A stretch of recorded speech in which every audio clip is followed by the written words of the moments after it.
My dad sent me a strange message by dark light.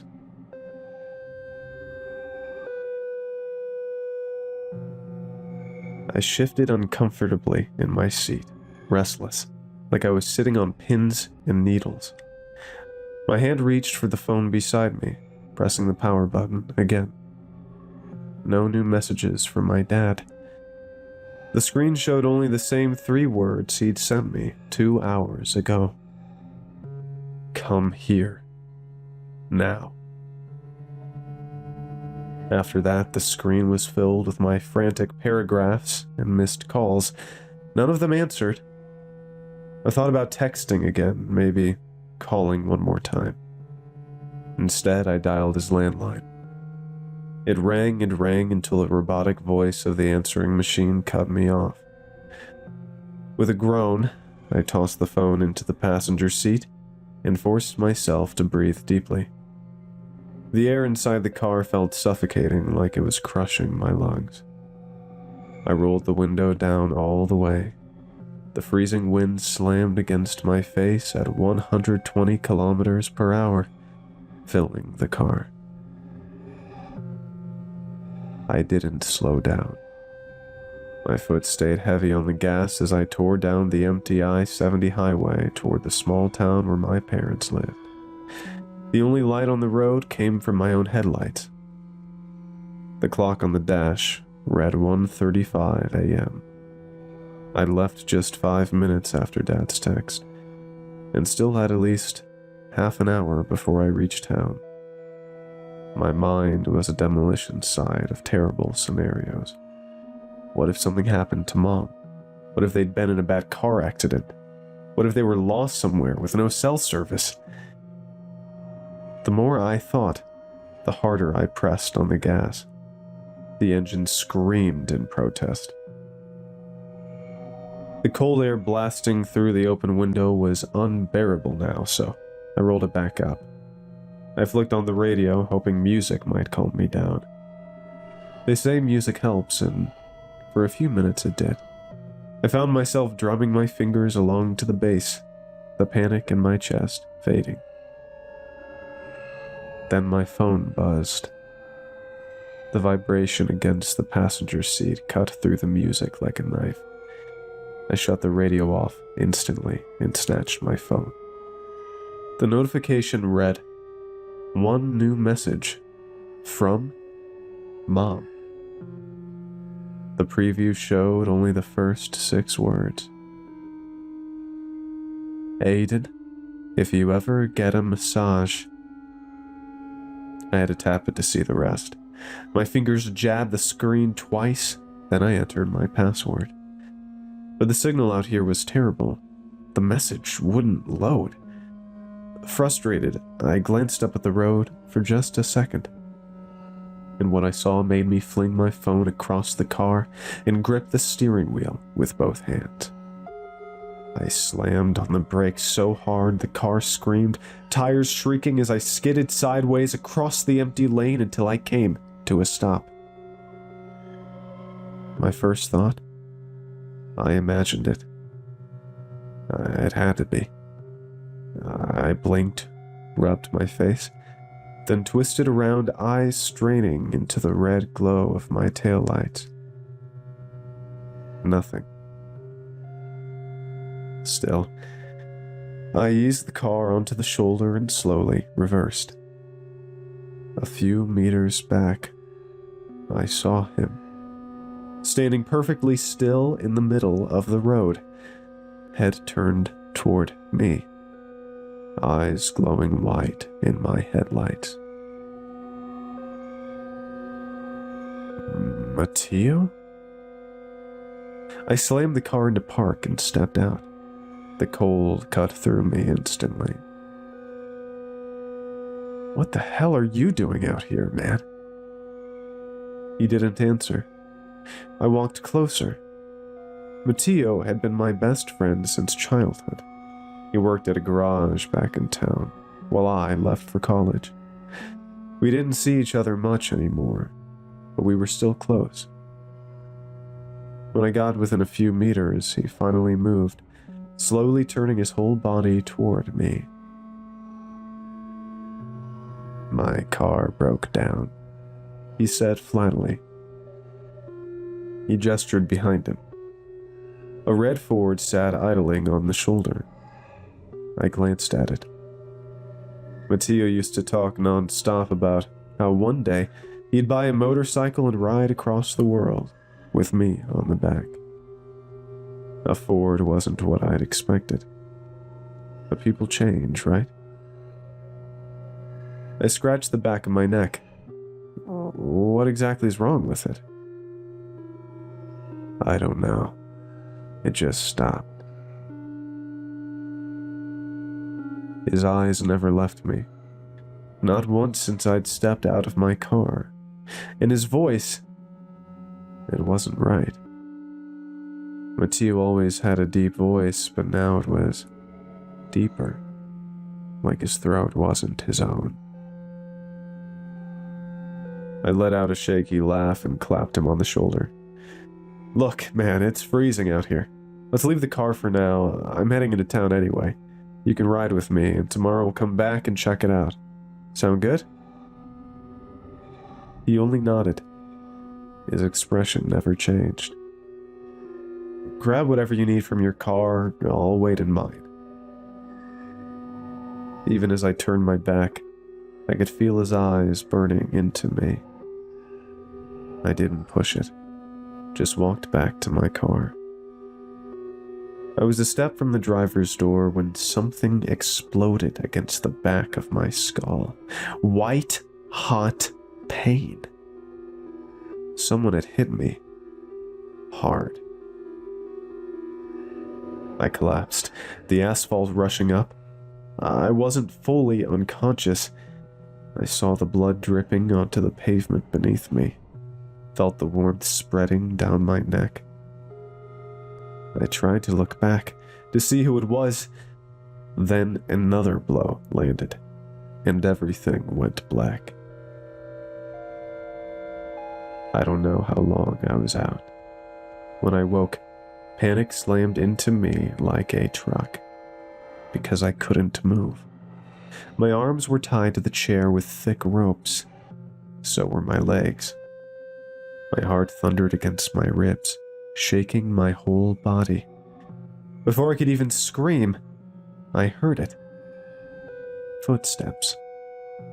Slow at first, almost cautious, then louder, heavier, echoing in the small space around me.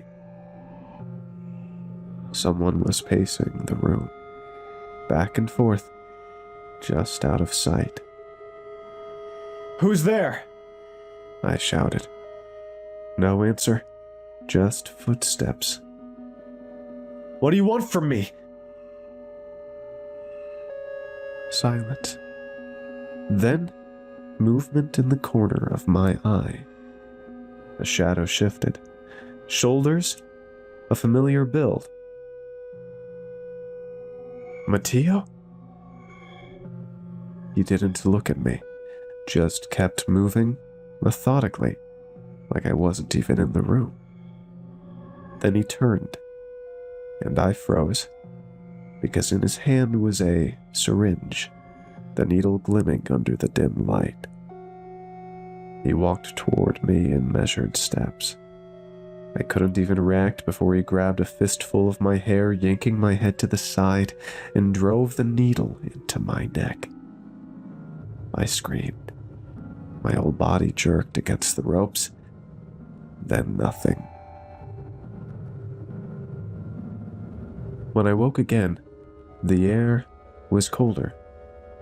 The first thing I noticed was the faint light of dawn creeping through a small, filthy window. The second was the sound. Metal on metal. At first I thought tools. A drill, maybe. Then the sound changed. Scraping. Grinding. No, it was sharper than that. Like a blade being sharpened. Matteo passed by me without a glance, heading to a steel cart in the corner. A surgical cart. the kind doctors wheel into operating rooms. On top of it, instruments, knives, scalpels, things I couldn't name. My body buzzed with static terror. I pulled at the ropes until my wrists burned raw. Nothing. Matteo turned holding a pair of scissors. "What are you doing?" I demanded. He reached for me. I flinched back. But he only snipped off a lock of my hair, dropping it into a small vial, and tucked it into his pocket. "Matteo, what the fuck is this? Untie me!" I screamed. The sound bounced off the walls, pressing back into my ears. He didn't answer, just moved back to the cart, calmly selecting another syringe. This one was empty. He stepped close, voice flat, mechanical. "Relax. Just need a blood sample. If you move, the needle will break off in your arm." My entire body seized with fear. I froze as he slid the needle into my vein, drawing blood. When he was done, he set the syringe on the cart. "Why are you doing this?" I whispered, my voice trembling. He didn't answer. This time, when he turned back, he was holding pliers. Big ones. "No," I stammered. "Wait!" He didn't stop. The pliers opened around my finger. I thrashed, screamed. My vision went black around the edges. The pressure clamped down. The pain ripped through me like lightning. My scream echoed, broke, dissolved into sobs. And then, I swear to God, I saw him bend down, pick something up from the floor. My finger. He held it in his hand. And then I passed out. When I came to again, it was dark. Night. The room reeked of iron and rot. My head spun. I looked down and almost vomited. Where my finger had been, the bone jutted white through the shredded flesh, the joint barely hanging on, crusted in dried blood. The agony surged back instantly, tearing through me. Matteo, my friend, had tortured me, and now I was going to die here, in his basement. But I'm not someone who gives up easily. I looked at the ropes binding my left wrist. The knot was just within reach. I clawed at it, my trembling fingers working furiously, tearing skin, nails bending backwards. The footsteps came back, running this time. I yanked harder. My fingers slipped. Closer, louder. My heart pounded so hard it drowned out my own thoughts. I wasn't going to make it. The ropes wouldn't come loose. And when the footsteps stopped right behind me, I broke. "Please," I begged, my voice cracked. Don't do this." He looked me up and down, sweat beaded on his forehead, and when his eyes landed on my face, I saw his pupils dilate. "Aiden, so it's you. Are you okay?" I didn't know what kind of game he was playing, but I knew I couldn't stand it. The closer he got, the heavier the fear pressed down on me. He must have noticed the worry on my face, because he backed away. "It's okay, I won't hurt you." As he glanced around nervously, he did something I never expected. He untied me. While freeing my right hand, he muttered under his breath, "Did that bastard do the same thing to you?" I didn't say a word. When he loosened the last knot, I shoved him away with my body and rose from the chair. "Stay back!" "Relax, Aiden, I'm not him." "What? You literally tore off my finger." "No, that wasn't me, I swear." He raised his hands like he was surrendering. "Aiden, I know your head is spinning. I'll explain everything, but right now, please trust me, your friend, and let's get out of here." A muffled crash echoed from upstairs, like a vase shattering on the floor. Both of us instinctively looked up. Then Matteo turned back to me with wide, pleading eyes. "He must be here. We have to go, Aiden, please." The sound came again, louder this time. Maybe he was tricking me. Most likely he was, but I was too weak from the blood I'd lost. I had no other choice. I nodded, and we slipped out the same door he had come through. We hurried down a short flight of stairs and into the main hallway. Matteo led, signaling me to stay quiet. To my shock, he pulled a small pistol from his belt. We didn't speak until we reached the front door and stepped into the garden. He pointed toward an old motorcycle. "Get on." Running after him, my patience broke. "You said you're not him. Then who the hell was that, and what did he want from me?" He didn't answer until he straddled the bike and started it. Just before I climbed on, he pulled out the pistol again. "If you see anything dangerous, shoot in my place." I shook my head. "Are you insane? I don't know how to use that thing." "It's simple. Take the safety off and pull the trigger. That's all." He shoved it into my hands. I tucked the gun into my waistband and grabbed hold of him as the engine roared. "There are things happening here you wouldn't believe even if I told you," he said, his voice muffled through the helmet. "What do you mean?" I shouted. "The townspeople. They're changing." "What?" It started no more than a month ago. Do you remember Albert? The kid who worked at the gas station? Albert. The same guy we used to steal beers from when we were younger. He hated us for it. But over the years, things settled down between us. I don't know if he was the first, but he was the first one I noticed. His behavior changed. He used to talk, laugh, hang out. Then suddenly, nothing. He stopped speaking altogether. Even when I paid, even when I asked questions, nothing. He just watched. His eyes bulged, blank. I thought maybe he was depressed, until a farmer found his corpse a few days later. Around 4 p.m., he said.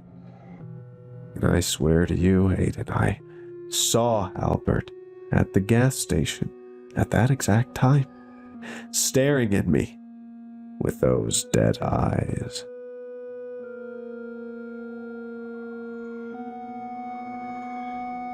We rode in silence for a while, until I asked, "So, the one you saw wasn't Albert?" The police got involved. The body had no signs of struggle, just a missing pinky finger. A chill ran through me. I felt the phantom pain in my own severed finger. Then it spread. More and more people started acting strange. Whenever I walked down the street, they'd stare with those empty eyes. When I told my parents, they brushed it off as me being dramatic. They'd already forgotten about Albert. They told me to let it go. How could I ignore it, Agent? Everyone was walking around like their souls had been ripped out. And when my parents dismissed it, I started to suspect they were the same.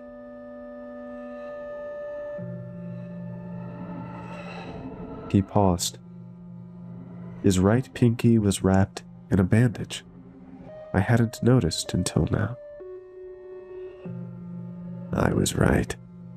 They tied me up, did the same thing they did to you. Do you know how it feels to have your own parents cut off your finger? The pain is one thing, but the betrayal. His voice cracked. They tried to kill me. Afterward, I saw what they'd done to others. The furniture store downtown. It's filled with bodies. All the people they've killed. My parents? They're in there too. Rotting. I heard him sniff from inside the helmet. Compared to him, I'd gotten off easy.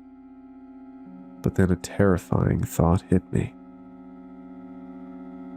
Matteo, did you see my parents? He hesitated, then shook his head. No, I don't think so. Relief washed over me. Where are we going now? To Kansas City. I'm going to expose these bastards. Before I could reply, I noticed something. Over the roar of Mattia's bike, there was another engine. I looked behind us. At first, the road was empty. Then I saw it. A Ford. No headlights. Red.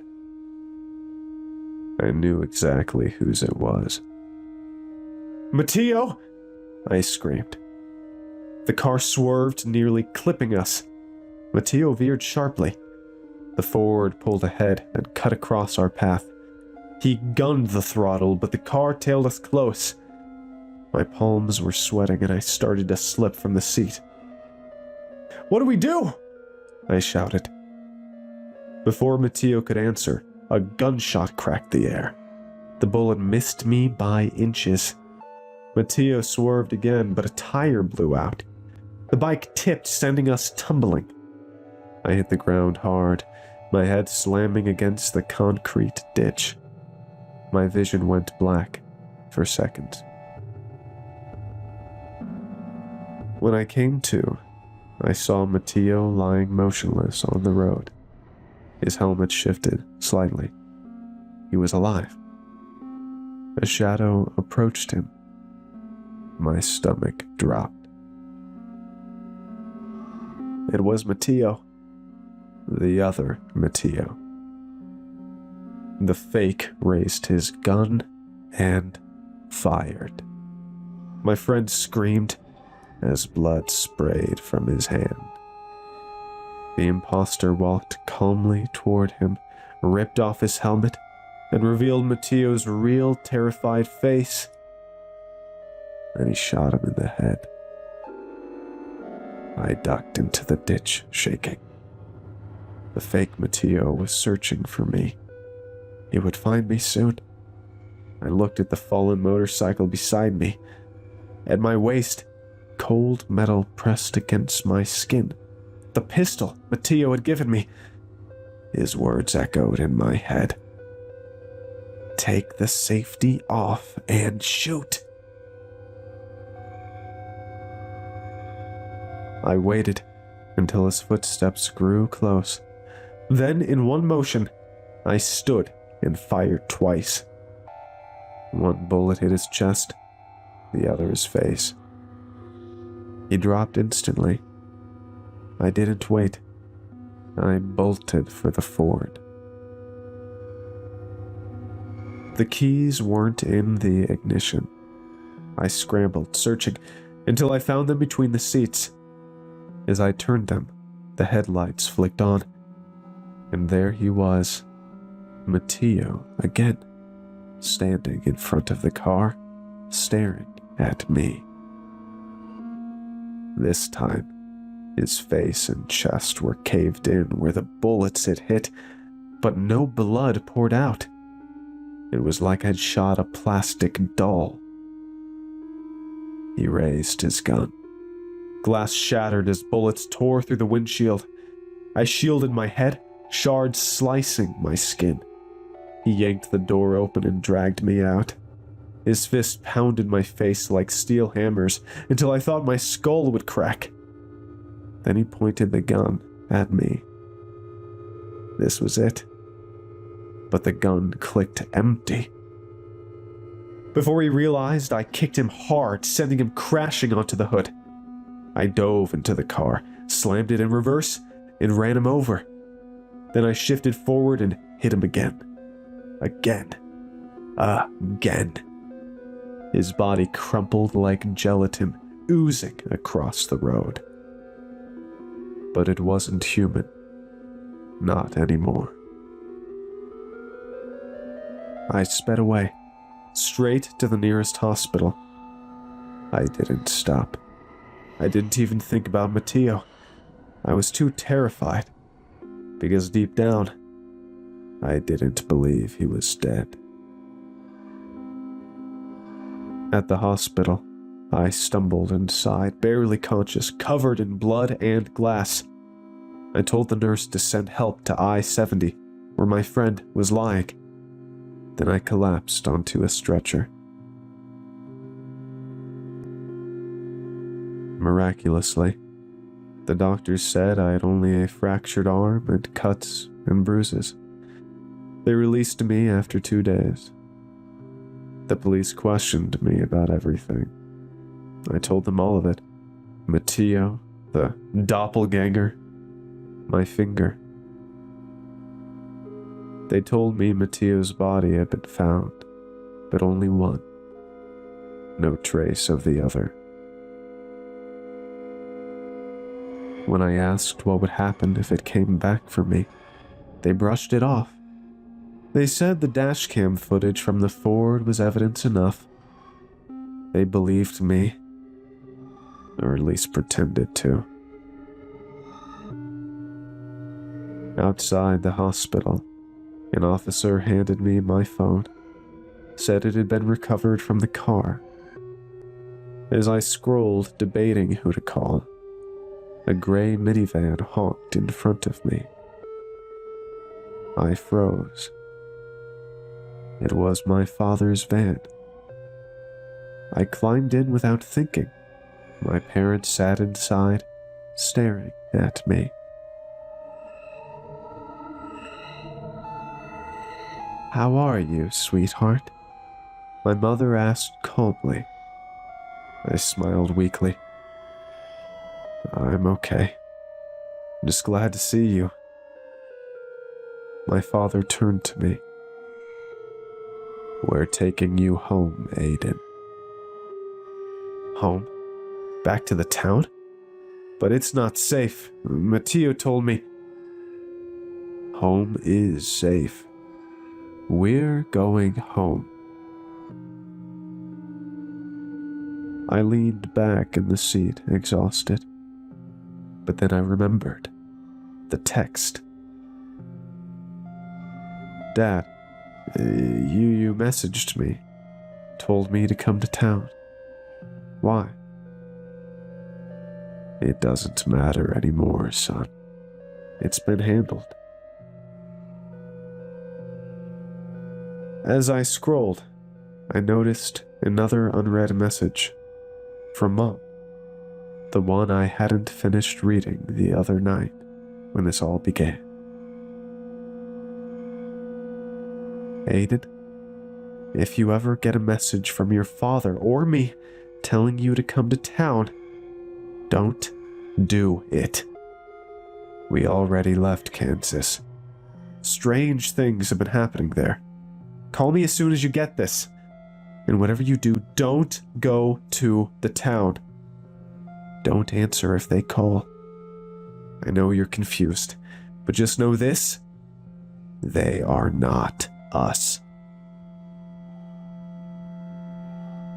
When I looked up from the screen, my father was watching me in the rearview mirror. My mother slowly turned her head, eyes locking on mine. Is something wrong, son? I forced a cough to hide the lump in my throat. No. Now I'm here, in my old bedroom. The door is locked, but I can hear footsteps on the stairs. They're coming. I think my end will be the same as Matteo's. If someone finds this, if you're reading it near my body, heed my warning. Don't trust the people in that town. I don't know what they are, but they are not us. They are not us. They are